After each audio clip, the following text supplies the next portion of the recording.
일요일에 만나는 황장수의 톡톡톡 영화 이야기. 오늘은 김태용 감독의 영화 만추 한번 이야기해 보겠습니다. 자, 영화를 하면서 영화 감독이 러닝 개런티라 해가지고 영화가 흥행이 성공하면 수십억을 벌기도 합니다. 곽경택 감독은 친구로 돈 많이 벌었다 소문이 나가지고 나중에 다른 영화 제작하면 다 날렸는데요. 친구의 주인공이라고 주장하는 조폭들이 돈을 내놔라고 협박도 당했습니다.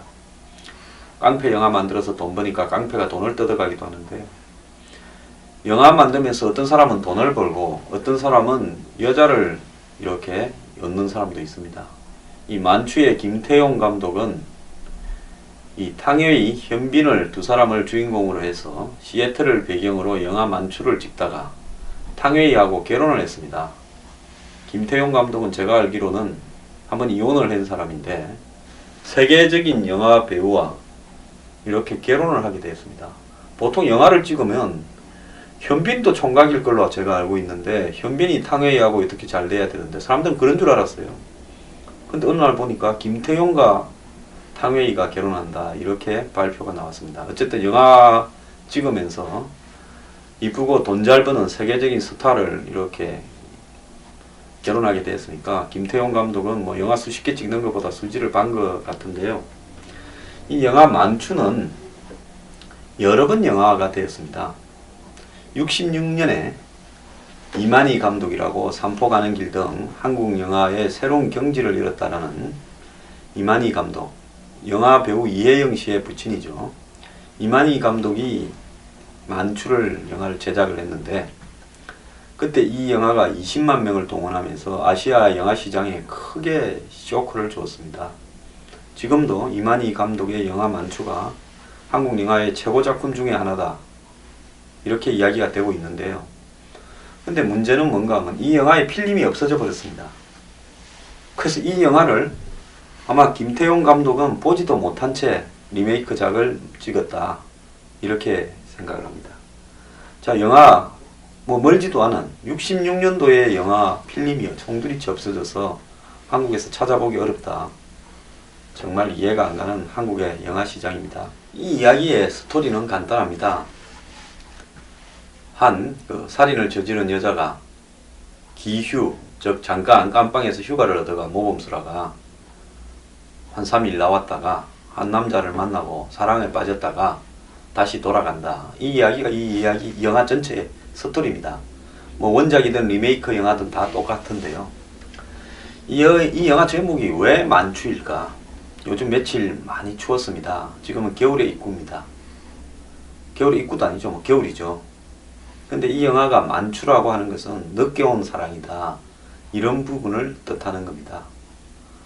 원래 이만희 감독도 이 영화를 찍다가 결국 몸에 병이 들어서 일찍 돌아가셨는데요. 그분도 정말 사랑을 여러 번 뜨겁게 했고 마지막까지도 돌아가시 직전까지도 뜨거운 사랑을 했던 감독입니다. 자, 어쨌든 영화 만추는 그 이후에 일본에서 사이토 감독이 약속이라는 이름으로 영화를 제작을 했고 한국의 화녀 등으로 유명한 김기영 감독이 육체의 약속이라고 그렇게 또 영화를 제작을 했고요. 이후에 김수용 감독이 80년대에 다시 만추라는 제목으로 영화배우 김혜자 씨를 주인공으로 등장시켜서 또 영화를 찍었습니다. 근데 이번에 김태용 감독의 영화 만추는 한국 감독의 이 자본이나 기술은 미국 자본과 미국 스텝이 들어갔습니다. 그리고 배경이 한국이 아니라 미국의 시애틀이고요. 그 다음에 여자 배우는 중국인 탕웨이가 맡았고 남자 배우만 현빈이 맡았습니다.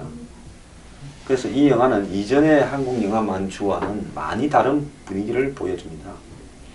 흔히 시애틀 하면 시애틀의 잠 못 이루는 밤이라는 영화로 여러분들이 많이 보셨죠.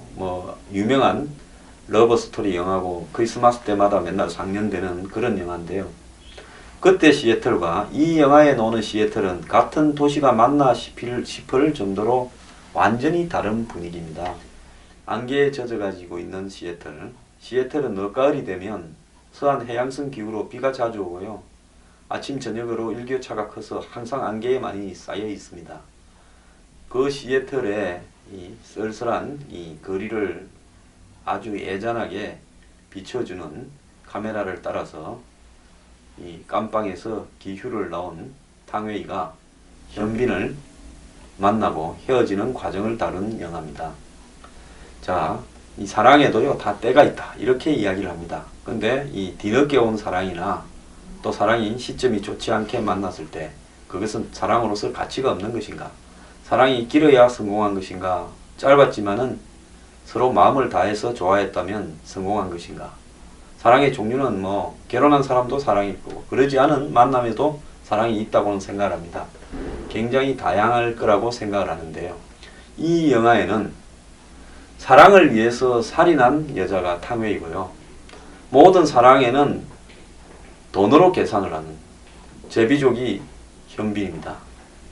자, 탕웨이는 첫사랑이 있었는데 첫사랑과 결혼하지 못하고 다른 사람하고 살다가 학대를 받다가 남편을 칼로 찔러 죽였습니다. 그리고 교도소에서 장시간 7년인가 복역을 하다가 잠깐 휴가를 나옵니다. 버스 안에서 현빈을 만나는데요. 현빈은 이 미국 사회에서 돈 많은 한국 교포 여자들을 이 에스코트 서비스하는, 미국에서 가면 에스코트 서비스라고 길거리에 명함이 많습니다. 유럽에 가도 많아요. 그건 뭔가 하면 돈을 받고 몸을 판단하는 것을 의미하는 서비스입니다. 현빈은 돈 많은 여자들을 그런 걸 하다가 그 여자들의 남편들한테 지켜가지고 도망을 다니는 그런 도망꾼입니다. 탕웨이가 교도소 앞에서 버스를 타고 이제 시애틀로 가는 도중에 버스에 한 명이 올라탑니다. 아는 듯 하더만은 탕웨이 보고 버스 값을 한 30불인가 빌려달라 그래요. 그리고 지시계를 벗어줍니다. 나중에 갚겠다고요. 탕웨이는 엄격하게 교도소에서 아껴놓은 돈 30불을 건네줍니다. 그러고는 버스 정류장에서 나중에 갚보자고 하면서 헤어지는데요.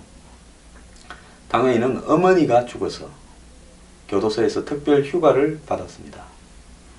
그래서 집에 와 보니까 전부 뭐 잘 복역하고 있냐라고 형식적으로 이야기를 건넵니다.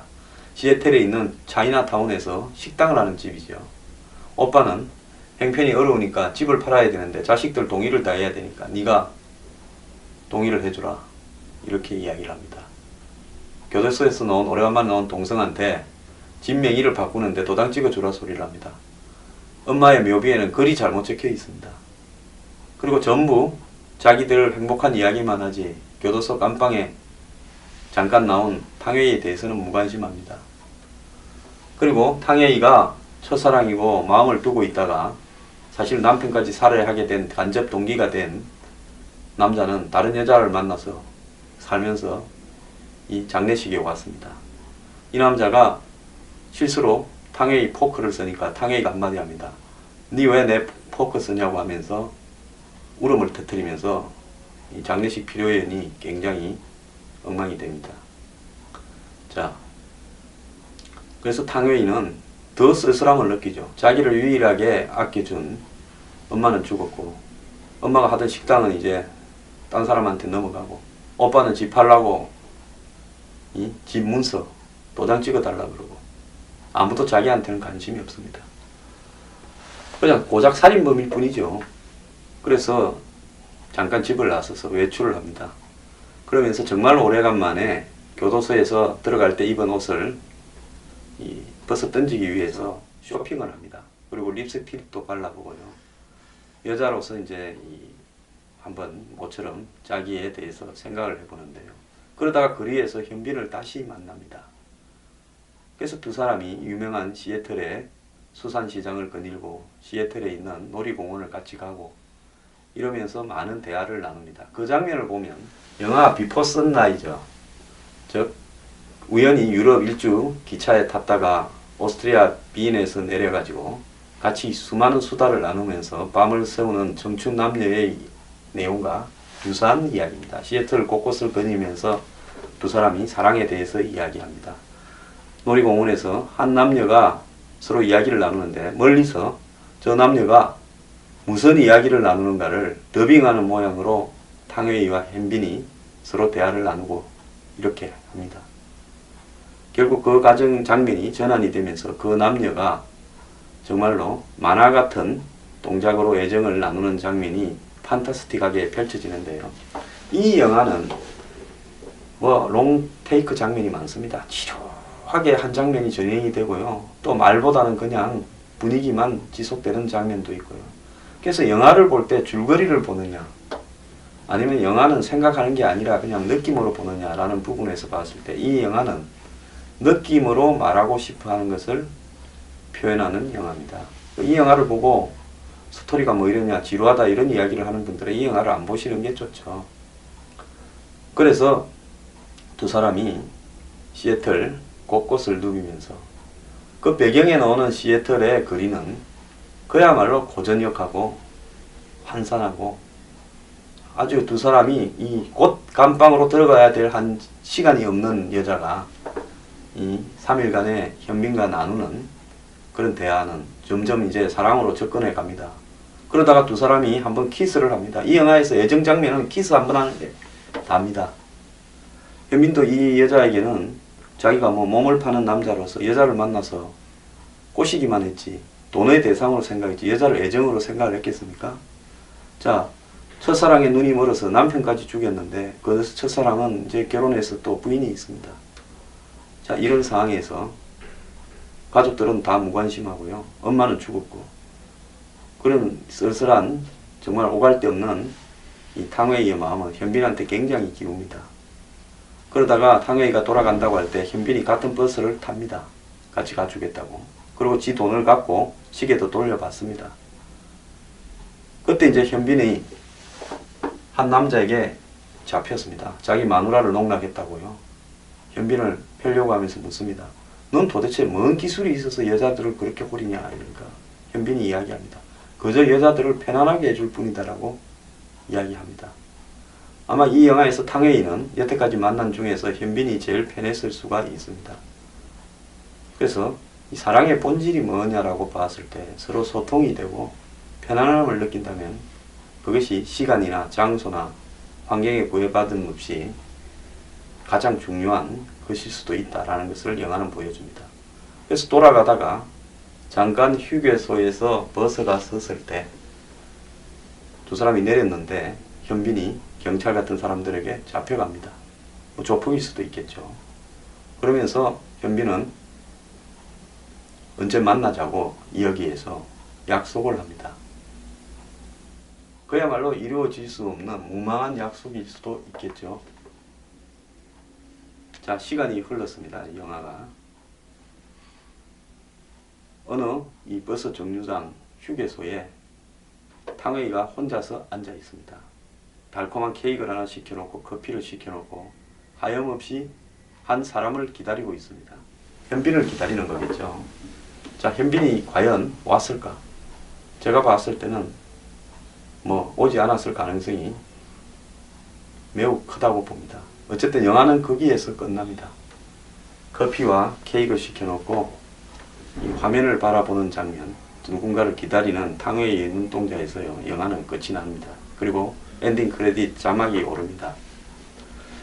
이 영화를 보면서 저도 이 많은 생각을 했습니다. 사랑의 본질이 무엇인가 라는 부분에서요. 자, 이 영화는 말을 하지 않고 분위기와 느낌으로 한마디로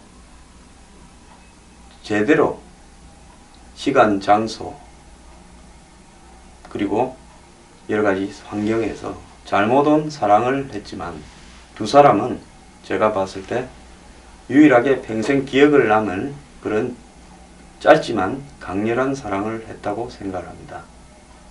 자, 이 사랑이란 것은 각자가 기억하기에 달려있는 문제라고 보는데요. 시간이 지나게 되면 열렬히 사랑한 사람도 나중에 그 사랑을 다르게 해석하기도 하고 또 자기의 감정에 따라서 사랑이 아니었다라고도 이야기할 수 있고 여러가지 다양하게 세월에 따라서 퇴색된 채 받아들여질 겁니다. 그렇지만 탕웨이와 현빈 이 두 사람은 자기들 가슴 속에 죽을 때까지 그 순간을 사랑이었다라고 간직할 겁니다. 뭐 적어도 영화를 본 사람들은 그렇게 느끼게 만들었습니다. 그래서 영화 만추는 그 스토리의 극적성이라든지 또 여러 가지 이 화제성 등으로 인해서 일본과 한국에서 여러 차례 반복해서 리메이크가 됐는데요.